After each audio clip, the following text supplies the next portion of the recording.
legacy of love and kindness perseveres as Rich Donnelly suffers another unfathomable tragedy. When I think of our kids, and what they have done to help others, it gives me a peace that I will have forever, said former third base coach Rich Donnelly of his son Mike, who was dead while helping someone on a highway in Dallas. Ken Murray, Icon Sports Wire Corbus via Getty Images. He went to the funeral of Amy Donnelly, 18, in 1993 in Arlington, Texas, and it was the saddest thing I've ever seen. Soon, I will attend the funeral of Mike Donnelly, 38, who was dead Sunday night in Dallas when he was struck by a car while assisting a motorist, a stranger who needed help, and in the process, saved a woman's life. To lose two children is unfathomable. It is tragic and personal for me, given that the father of those children is one of the most beloved and respected coaches in baseball the past 35 years. Everyone's friend, my dear friend, Rich Donnelly. As writers, we're not supposed to become friends with the people we cover, to socialize with them, but in a writing career that has lasted 40 years, I have crossed that line once, with Rich Donnelly.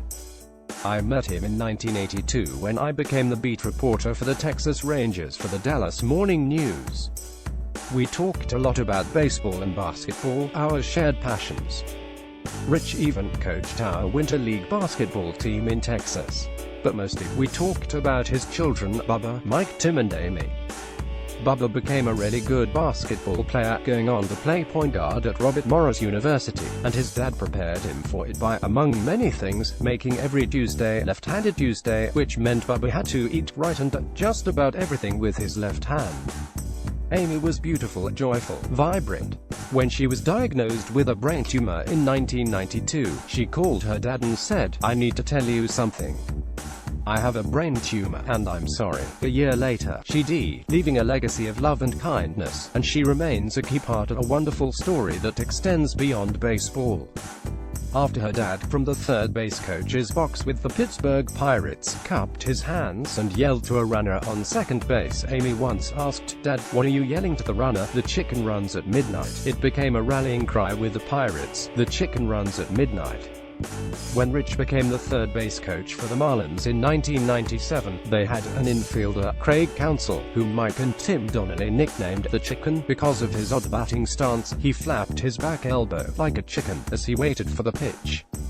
Counsell scored the winning run for the Marlins in the 10th inning of Game 7 of the 1997 World Series, 4 years after Amy's. That night, Tim and Mike Donnelly were bad boys for the Marlins. Seconds after Counsell scored, Tim looked at his father, pointed at the clock on the scoreboard and screamed, "Dad, look. The chicken ran at midnight." That remarkable story was turned into a song by Brad Holman, a former Major League pitcher. It is also being made into a with the help of our writer friend, Tom Friend. And on that night, on the top of the pile of Marlins, was Mike Donnelly, aged 17. "He was the funniest human being I've ever met," Rich said. So as the celebration was going on, Mike went into Marlins manager Jim Leyland's office, shut the door and called every friend he had on Jim's phone. In between calls, a representative from the White House called Jim's office and said, "This is the White House. President Clinton would like to talk to Jim Leyland." Mike answered the phone and said, "Right, and I'm Santa Claus." Then he hung up. 5 seconds later, the White House called again and said, "No, this really is the White House. President Clinton really does want to talk to Jim Leyland." So Mike went flying out of the office and got Jimmy. That was Mike. Mike Donnelly was a kicker at Steubenville High School. Reno Sacoccia, the famous football coach at that Ohio school, called him the toughest kid I ever coached, a 5'6" kicker. Mike was then a kicker for 4 years at Cumberland College. He got his degree, but he found lots of trouble from there, and he served time in prison for the last 15 years. Rich said, "I have been waiting to get the call that Mike had ODD as someone had edited him. Instead, on Monday morning, Rich got a call from his son Tim saying that Mike had been ed in Dallas. He had stopped on the side of the road to assist a motorist, and with the help of 2 other strangers, one being Lindsay Longoria, pushed a disabled vehicle off the road. Before being struck and hit by another car, Mike pushed Lindsay to safety. He says, "Mike Donnelly saved her life. A certain warmth came over me when I heard that he had been making such a wonderful gesture. Most people would have just kept on driving. My son stopped to help," Rich said. "He has been in trouble for 20 years. But when he came over for Christmas, Peggy, Rich's first wife and Mike's mother, told me that Mike was different. It was like something had touched him. I really felt like he was on his way back to being a good person. Good people live in the Donnelly house. During the October shooting in Las Vegas at the Route 91 Harvest Music Festival across from the Mandalay Bay Hotel, two of Donnelly's daughters, Tiffany, 37, and Leanne, 35, with his wife, Roberta, were in the crowd. A woman sitting in front of Leanne, Natalie Grunet, was shot in the face. Leanne took off her blouse, fashioned it into a tourniquet, lay down on top of Natalie to protect her, looked at her sister and, with bullets flying around, said, "We are not leaving this girl behind." Seconds later, a woman sitting in front of Tiffany, also a total stranger to the sisters, was shot in the stomach. Tiffany also prepared a tourniquet, lay on top of the woman to protect her and screamed to her sister, "We are not leaving these girls.